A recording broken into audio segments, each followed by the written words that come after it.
The battle for the এম্পায়ারের তৃতীয় পর্বে আপনাদের সুস্বাগত। প্রথম পর্বে আমরা দেখেছি যে সাউথ ইস্ট এশিয়াতে ইউরোপিয়ানদের 200 বছরের সাজানো সাম্রাজ্য 6 মাসের মধ্যে একটা ব্লিটজক্রিগে জাপান দখল করে নেয়। Philippines, Cambodia, Laos, Vietnam, Indonesia, Thailand, Malaysia, Singapore, Burma সব চলে গিয়ে শেষে ব্রিটিশ এবং অ্যালাইড সেনা গ্লোরিয়াস রিট্রিট করে ভারত বার্মা বর্ডারে এসে ঘাঁটি গাড়ল 42-এ। ব্রিটিশ সেনার উপর আদেশ হলো হোল্ড দ্য লাইন। এর মধ্যে Lord Mountbatten, supreme commander of the allied forces, মানে ব্রিটিশ, আমেরিকান, ডাচ আর ফ্রেঞ্চদের সর্বময় কর্তা হয়ে এসেই আমেরিকা ছুটলেন।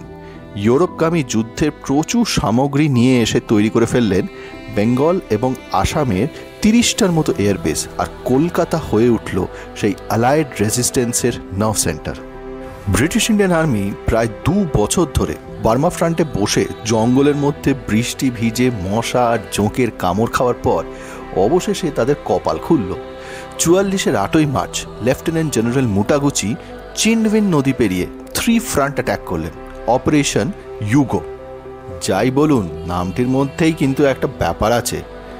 জাপানিজ 33 ডিভিশন আর 15 ডিভিশনের একটা শাখা ইম্ফল অ্যাটাক করলো। ইম্ফলের এই অ্যাটাকটা ছিল 3 pronged attack. First prong, Japanese 33 division এই ফোর্ট হোয়াইট এবং তিনডিমের কাছে ব্রিটিশদের সাথে লড়াই করে জিতে যায়।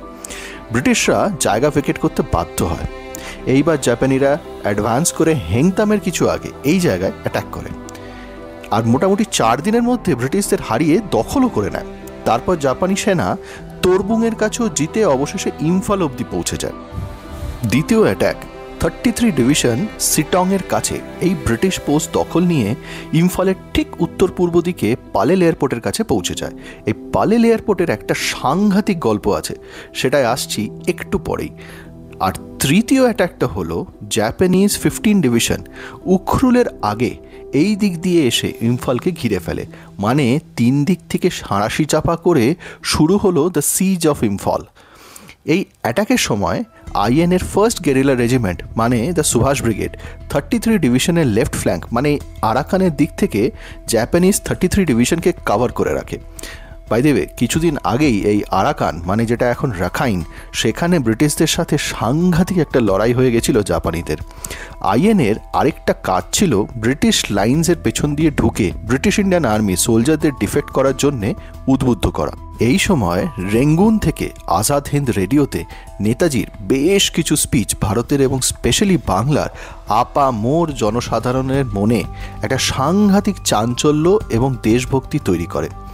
আচ্ছা, এইখানে বলে রাখি যে এই প্রত্যেকটা জায়গা যেখান থেকে ব্রিটিশরা পিছু হটেছিল সেখানে ছিল খাবারের গোডাউন।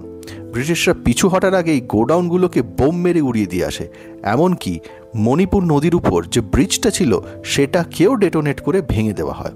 কিন্তু মার্চের মাঝামাঝি থেকে এপ্রিল গড়াতে না গড়াতেই জাপানিরা বোঝে, বাবু একটু গন্ডগোল হয়ে গেছে, ভেবেছিলাম জট করে গিয়ে ফট করে দখল করি, ওদের সালেই বিরিয়ানি খাবো, কিন্তু এখন তো দেখি বোম খেয়ে রসদের ট্রাক আগেই হজম হয়ে গেছে, পড়ে আছে শুধু কাদা স্যুপ। এইবার শুরু হলো রয়্যাল এয়ারফোর্সের খেল। আমরা আগের পর্বে দেখেছি দ্য হাম্প এয়ারলিফটের কথা। এইবার সেই একই কায়দায় প্লেনে করে রসদ এয়ারড্রপ করা শুরু হলো ইম্ফলে। ব্রেড, বুলেটস, ব্যান্ডেজেস, ব্র্যান্ডি কি নেই, পুরো বৃষ্টির মতো ঝরতে লাগলো ব্রিটিশ ইন্ডিয়ান সেনাবাহিনীর উপর। এস্টিমেট বলছে রয়্যাল এয়ারফোর্স এই 4 মাসের মধ্যে 24,000 সর্টি করেছে, 19,000 টন সাপ্লাই ড্রপ করেছে, আর 13,000-এর বেশি উন্ডেড সোলজারদের ইভ্যাকুয়েট করেছে ফ্রন্টলাইন থেকে। পৃথিবীতে এই প্রথম কোনো যুদ্ধে এয়ারফোর্স ডিফেন্সিভ এবং স্ট্র্যাটেজিক লজিস্টিক্সের কাজে ব্যবহৃত হলো। চারিদিকে জাপানি সেনা জঙ্গলের মধ্যে ঘিরে রেখেছে ইম্ফল, কিন্তু তার মধ্যেও আকাশ থেকে আরএএফ রিসাপ্লাই করেই যাচ্ছে। This was a master stroke. কিন্তু ওদিকে জাপানি সেনা না পেল তাদের এয়ারফোর্সের সাপোর্ট, আর না পেল জঙ্গলের মধ্যে দিয়ে সাপ্লাই লাইন ঠিক রেখে খাবার এবং অন্যান্য রসদ। কিন্তু জাপানি সেনার পেটে খাবার না থাকলেও মোরালে কোনো ঘাটতি ছিল না। এইখানে নুংশিগুম রিজের গল্পটা না বললেই নয়। নুংশিগুম একটা ছোট্ট পাহাড় যার উপরে উঠলে গোটা ইম্ফল শহরকে দেখা যায়, আর সেখান থেকে পালেল এয়ারবেস গুলি চালানো একেবারে সোজা। তারপর বুঝলেন দখলও করে নিল নুংশিগুম রিজ। এটা স্ট্র্যাটেজিক কারণে এতটাই critical, if the Japanese held it Imphal would fall. অতঃপর ব্রিটিশ সেনা পড়ল মহা ফাপড়ে, এগিয়ে দেওয়া হলো গুর্খা বাহিনীকে। 13 এপ্রিল 1944 ওয়ান গুর্খা রাইফেলস এগোলো নুংশিগুম পুনর্দখল করতে। সাথে জঙ্গলের এক কোমর কাদার মধ্যে দিয়ে শারমান ট্যাঙ্কসকে টেনে তুলে নিয়ে যাওয়া হলো অ্যাটাক করার জন্যে। ট্যাঙ্কগুলো উঠেছে এমন রাস্তায় যেখানে আজকাল মাড বাইকিং করা হয় অ্যাডভেঞ্চার থ্রিল পাওয়ার জন্যে।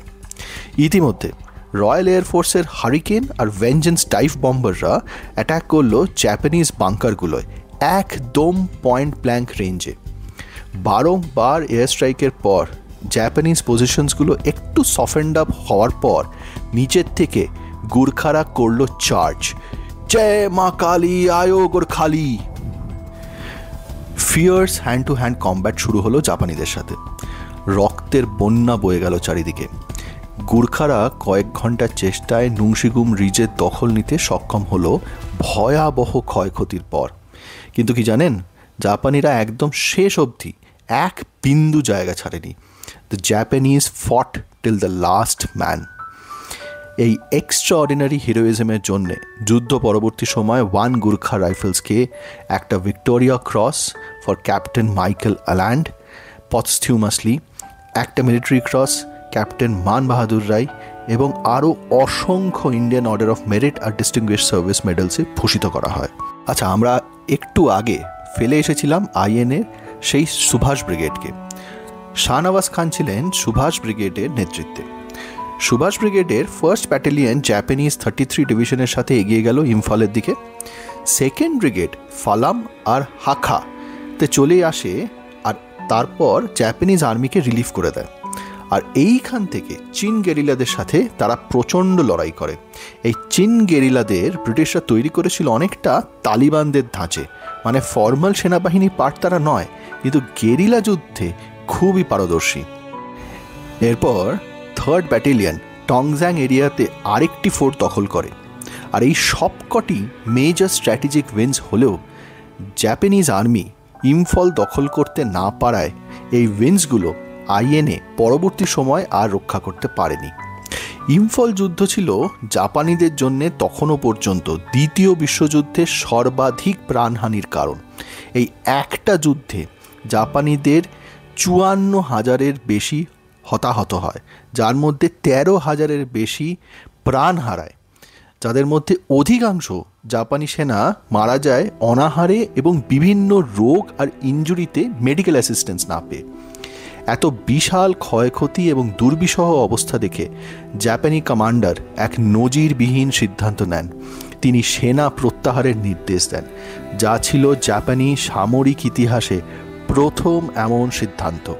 আর এটাই ছিল দ্বিতীয় বিশ্বযুদ্ধের the turning point. Magar picture अभी বাকি है मेरे दोस्त। জাপানি আর আইএনএ কম্বাইন্ড আর্মি ইম্ফল যুদ্ধে হেরে যাবার পর কি হলো, আর ব্রিটেনের সর্বকালের শ্রেষ্ঠ যুদ্ধের কোথায় হলো সেটা? এরপর কোথায় হলো অপারেশন ড্রাকুলা? আরে এটা ব্রাম স্টোকারের ভ্যাম্পায়ার নয়, মাউন্টব্যাটেনের Dracula. Subscribe and stay tuned for the next episode in the series. Till then, Tata.